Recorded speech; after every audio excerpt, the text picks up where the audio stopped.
आभार व्यक्त करता हूं अपनी पार्टी की मुखिया आदरणीय बहन कुमारी मायावती जी का भी है। इसको सिर्फ अर्थदंडों में नियमित करना वो ठीक नहीं है। इसके लिए हमें कारक निकालने पड़ेंगे। नियमित कर दे कि बिना ईटीपी प्लांट के फैक्ट्री नहीं लगाई जा सकती। साथ ही जो ध्यान इसलिए लाना चाहता हूं कि मैं लखीमपुर खीरी से रहने वाला हूं, वहां शुगर फैक्ट्रियां बहुत सारी जो खुलेआम एयर पोल्यूशन और से डरने वाले नहीं है। वो कुछ भी करते रहेंगे। उनको लगता है कि 15 लाख रुपए देकर के हम काम बना लेंगे। श्री राम जी। धन्यवाद मान्यवर कि आपने मुझे इस महत्वपूर्ण विषय पर बोलने का अवसर दिया। साथ ही मैं आभार व्यक्त करता हूं अपनी पार्टी की मुखिया आदरणीय बहन कुमारी मायावती जी का भी। माननीय संसद ने जल प्रदूषण निवारण तथा नियंत्रण अधिनियम 1974 में अमेंडमेंट करके फरवरी 2024 में उसे पुनः पास किया, जिसमें पहले जल प्रदूषण के दोषी लोगों पर अपराध का मुकदमा करके सजा का प्रावधान था और बाद में उसे खत्म करके आर्थिक दंड का प्रावधान किया गया। माननीय सरकार जल प्रदूषण कारकों इंडस्ट्री को आइडेंटिफाई करना पड़ेगा, ये मेरा सरकार से कहना है, क्योंकि जल प्रदूषण एक महत्वपूर्ण विषय है। इसको सिर्फ अर्थदंडों में नियमित करना वो ठीक नहीं है। इसके लिए हमें कारक निकालने पड़ेंगे कि कौन सी इंडस्ट्री किस तरह के पोल्यूशन को निकाल रही है, कि वो फिजिकल पोल्यूशन है, कि केमिकल वाटर पोल्यूशन है, कि बायोलॉजिकल या माइक्रोबायोलॉजिकल वाटर पोल्यूशन है, कि थर्मल वाटर पोल्यूशन है, कि रेडिएक्टिव वाटर पोल्यूशन है या सीवेज वाटर पोल्यूशन है। इस तरह के पोल्यूशन को आइडेंटिफाई करके अलग अलग कैटेगराइजेशन करना पड़ेगा इंडस्ट्री के हिसाब से।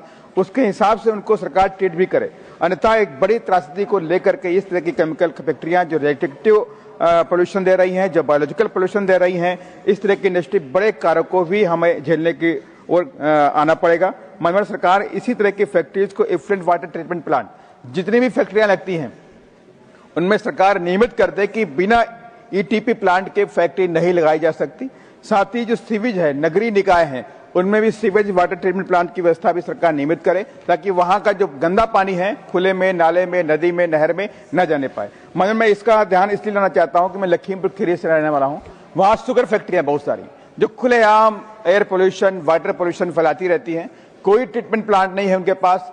खुलेआम नहर में, नदी में, नाले में गंदा पानी फैला रही हैं, फसलें डिस्टर्ब हो रही हैं।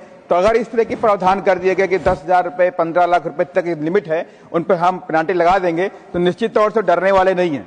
वो कुछ भी करते रहेंगे। उनको लगता है कि 15 लाख रुपए देकर के हम काम बना लेंगे। साथ ही मणिपुर के बारे में कहना चाहता हूं, माननीय मंत्री जी विधेयक लेकर आए, अच्छी बात है, लेकिन वहां एक बड़ी समस्या भी, नाम्बिल रिवर, इम्फाल रिवर और लिरिल रिवर, ये 3 तरह की नदियां हैं जो वहां पे मीठे पानी का स्रोत है, और साथ ही लैक्टिक नदी है जो लेक है जो मीठे पानी का स्रोत है। और उसमें एक बड़ा चैलेंज भी है। नाम्बिल रिवर जो है उसमें जो ऑक्सीजन, जो बायोलॉजिकल ऑक्सीजन डिमांड है वो कम है और ऑर्गेनिक मटेरियल कंटामिनेशन ज्यादा है। उसकी वजह से काफी ज्यादा वहां पर पोल्यूशन है। इसको लेकर इस तरह की तमाम नीतियां बनाने की जरूरत है ताकि पोल्यूशन यहाँ पे देश में खत्म हो सके। धन्यवाद।